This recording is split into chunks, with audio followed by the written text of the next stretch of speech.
Hi, folks. Thanks for watching my monologue. As America starts to reopen, just remember that Guns Etc. never closed. They still have over 10,200 square feet of ammo, firearms, and accessories, including safes, and they remain open for business. Stop by their huge store in Mesa or just click on gunsetcetera.com. And if you like my monologues, please subscribe to 960 The Patriots YouTube channel. Thanks.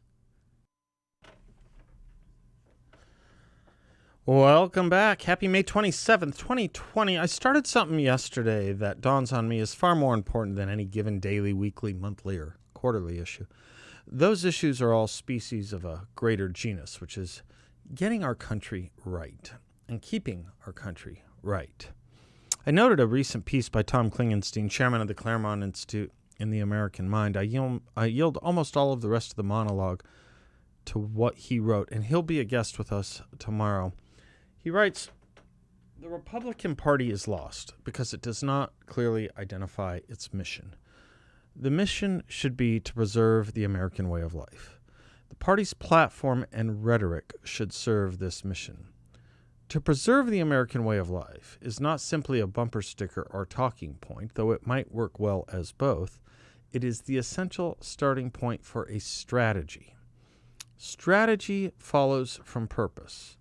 If the purpose is poorly understood, then the strategy almost certainly will be muddled, particularly when circumstances change. A man who wants to climb to the top of a mountain often can follow a well-trodden trail, his head down, confident that the trail will take him to his destination. But what if the trail is washed away, blocked, or disguised? Under these circumstances, the climber must find an alternative route. But this requires keeping his head up and his destination in sight." Often, Republicans describe their mission as freedom, but the word freedom, used in its everyday sense, does not give us any guidance as to when freedom must be restricted, as it often must. But what restrictions exactly? To answer that very difficult question, we need a concept both more focused and more comprehensive than just freedom. We need a mission.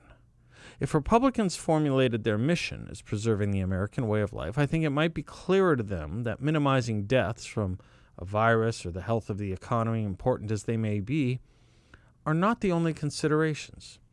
With a clearer sense of purpose, we might better approach that vesting control in so-called experts who know a lot about a little, because that risks sacrificing the body for the sake of a finger.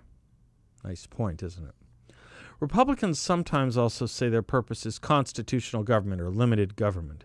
But this, too, is not a mission. It's a means to a mission. The Constitution does indeed provide limits, and we should, of course, stay within them. But within them there exists a great deal of latitude. To frame the mission as limited government fails to provide enough guidance as to what the government should be doing at any particular time. The mission I propose is shorthand for securing the conditions necessary to pursue a worthy life. A worthy life is what the founders meant by happiness in the Declaration of Independence.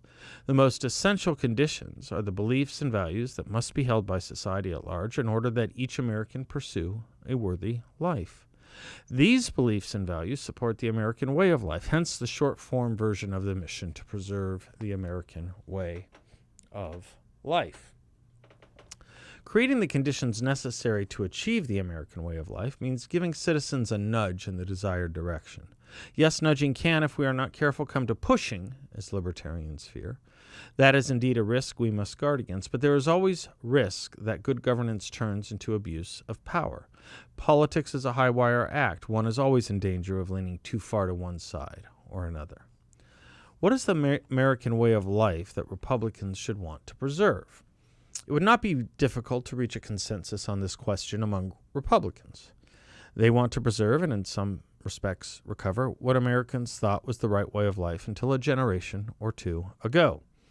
We then believed that we were the shining city on a hill, marked out to show the rest of the world that people can govern themselves.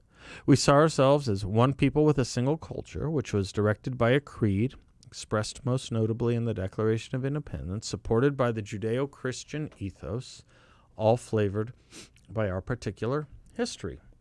True, there were subcultures, but we understood them as all sharing the fundamental attributes of a single culture.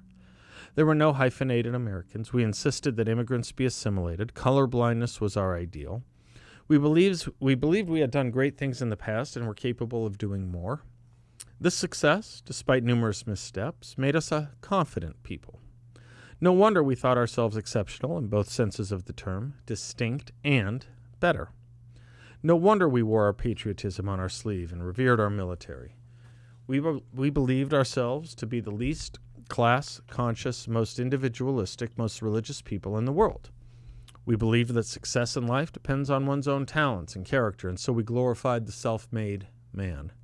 We valued work, no matter how humble, and reliance, particularly self-reliance. Dependency was thought to be shameful.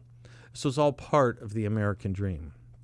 Although we understood ourselves as individualistic, we believed that happiness, a worthy life, requires doing good in this world, and so volunteerism and sacrifice for the common good was highly valued and publicly honored. This meant more than voting and obeying the law. It meant serving in the military and participating in civic organizations, local governments, political parties, and teaching one's children what it meant to be a responsible citizen. For most people, happiness was found in family, church, and community. Many Americans still hold this understanding of the American way of life. It is this, I believe, that Republicans would like to preserve. If Republicans today conceived of their purpose as preserving this American way of life, then I think they would more easily see the way of life is being attacked by proponents of another way of life or regime. They would then be better equipped to repel it if we further and better understood it. That other regime is multiculturalism.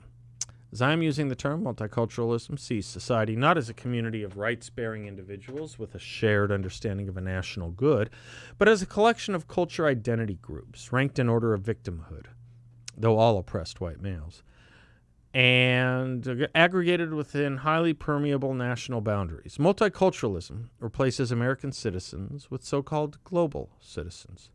Identity politics is the politics of multiculturalism. Political correctness is its enforcement arm. Multiculturalism involves a way of life that cannot exist peacefully with the American way of life any more than could communism or the antebellum South. That is to say, today we find ourselves in a regime-level contest.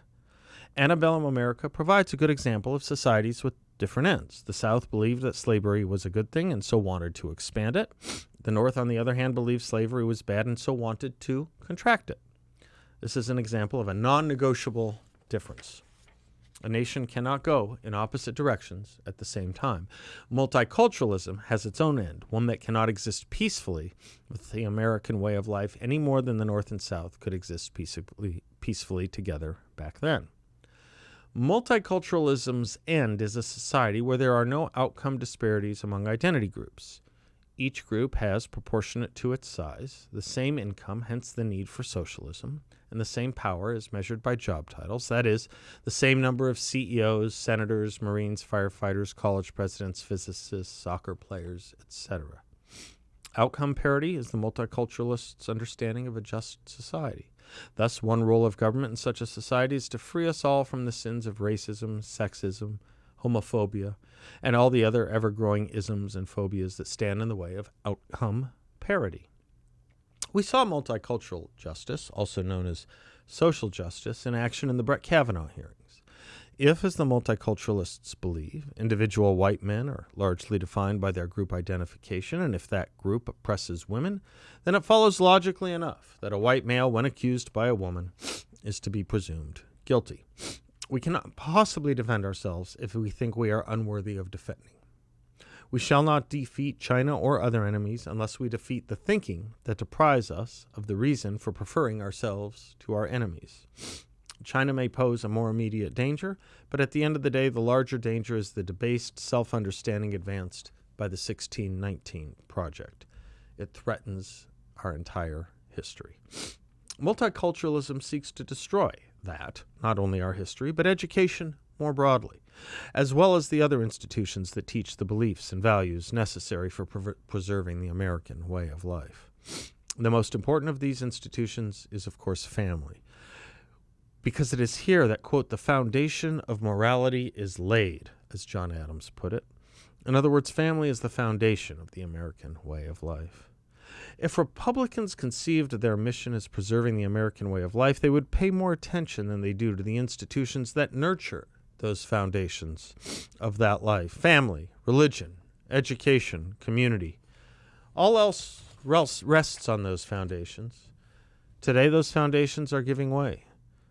Strengthening them should therefore be, I think, the top priority of the Republican Party. What do you think? Let me know. I'm Seth Leibson. We'll be right back.